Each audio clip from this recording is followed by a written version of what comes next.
Saya bangga dengan merah putih ini. Tapi ada orang yang tidak bangga dengan merah putih. Mereka lebih bangga dengan bendera-bendera negara lain, bahkan bendera teroris. Saya bangga dengan ini. Merah ini hasil cucuran darah para syuhada, para ulama, para habaib. Putih ini keteguhan hati mereka, tujuan yang suci mereka.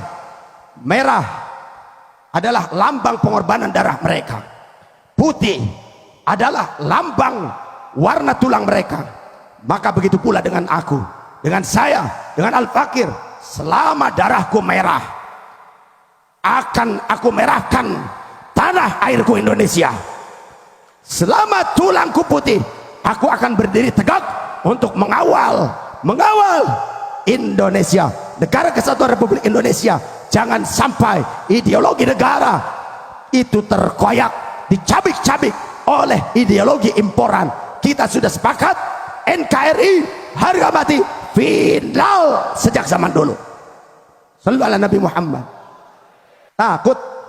Takut sama khilafah ala kawe-kawean? Hah? Takut tidak? Jika negara memanggil kalian, siap kalian bela negara? Jika ada pengkhianat bangsa, siapkah kita membersihkannya? Satu kita tetap adalah Indonesia, tidak ada yang lain. Panji negara kita apa? Merah putih. Ideologi negara kita Pancasila. Walaupun berbeda-beda, kita tetap satu apa? Bhinneka Tunggal Ika. Aturan negara yang sudah baku dijadikan sebagai aturan utama Undang-Undang Dasar 1945. Maka kalau ngikutin PBNU, insya Allah Indonesia banget, karena P-nya Pancasilais, B-nya Bhinneka Tunggal Ika, N-nya Negara Kesatuan Republik Indonesia, U-nya Undang-Undang Dasar 45. Maka ikutan dengan PBNU, maka menjadi Pancasila, Bhinneka Tunggal Ika, menjadi NKRI, menjadi Indonesia. Dan saya ingin tegaskan pada saat ini, NU hanya ada satu, Nahdlatul Ulama. Dari dulu sampai sekarang NU tidak terpecah, tidak ada NU GL, NU gila, bukan NU garis lurus. NU tidak ada garis lurus, garis bengkok, garis putus-putus, tidak ada garis lengkung. NU ya tetap NU, satu komando, tidak ada yang lain. Jadi kalau ada orang yang bilang ada NU GL, NU garis lurus, bukan, itu NU gila. Lebih baik gila NU dibandingkan NU gila. Lebih baik gila NU. Setuju? 10. 7 masih gini.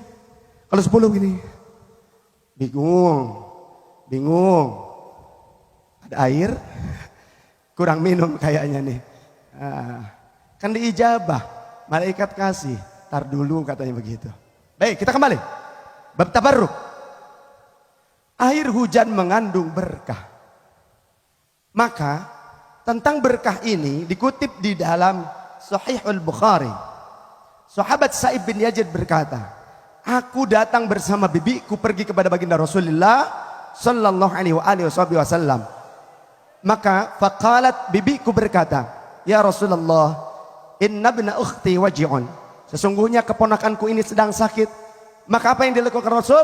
Famasahali ra'si wa da'ali bil barakati. Maka Rasul mengusap kepalaku. Ada sentuhan, ada touching, sentuhan. Berarti ada hubungan langsung. Gak cukup Rasulullah mendoakannya.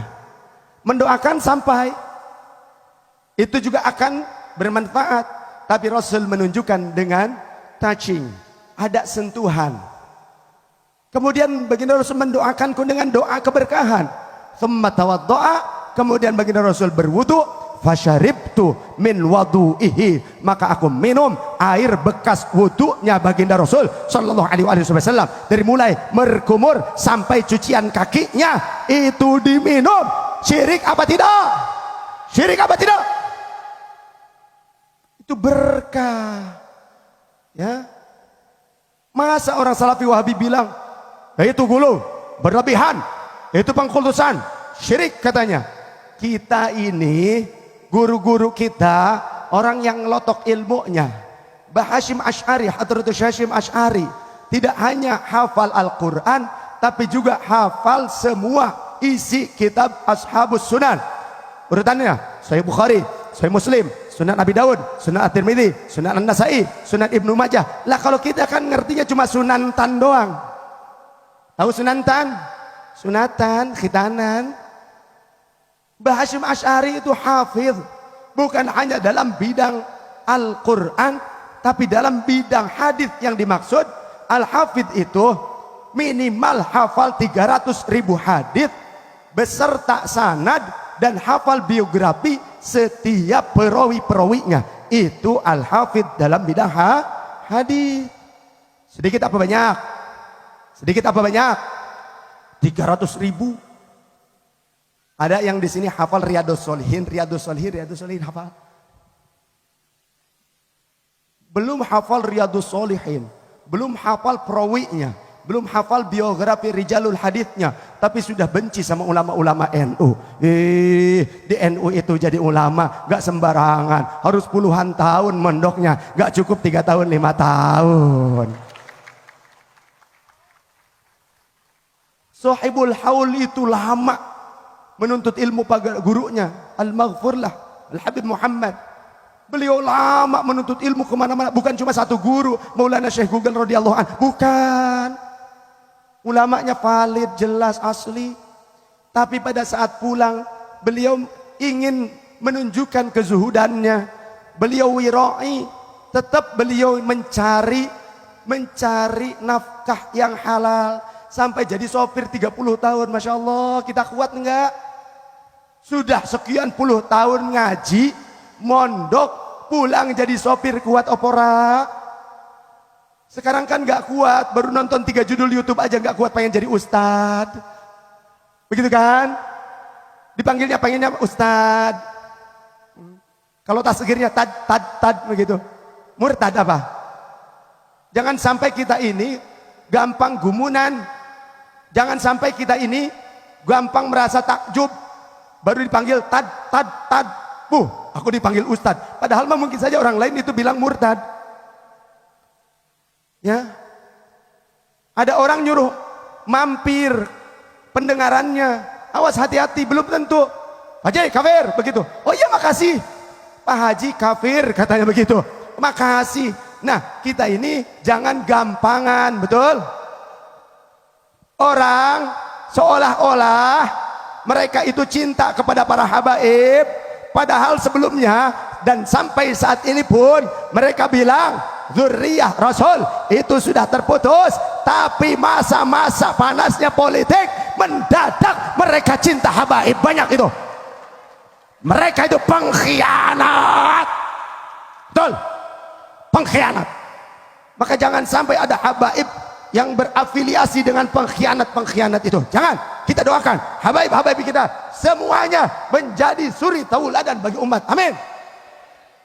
Sing sehat, panjang umur, berkah, rezeki, keluarga, ilmu. Kita berharap selaku umat untuk bisa gandulan dengan para habaib NU. Amin. Sallu ala Nabi Muhammad. Jemaah yang dirahmati Allah Subhanahu wa taala. Jadi kita ini amaliyahnya ada dasarnya. Maka jangan sampai kita mudah terprovokasi. Hati-hati. Orang-orang itu, mereka saya katakan ingin mengambil alih bangsa dan negara kita. Siapa? Orang-orang asing yang mereka sejak dulu mengincar Indonesia.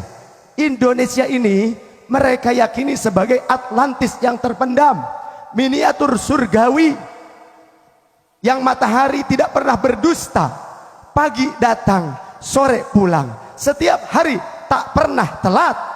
Eropa dalam 1 tahun 4 bulan kehilangan matahari.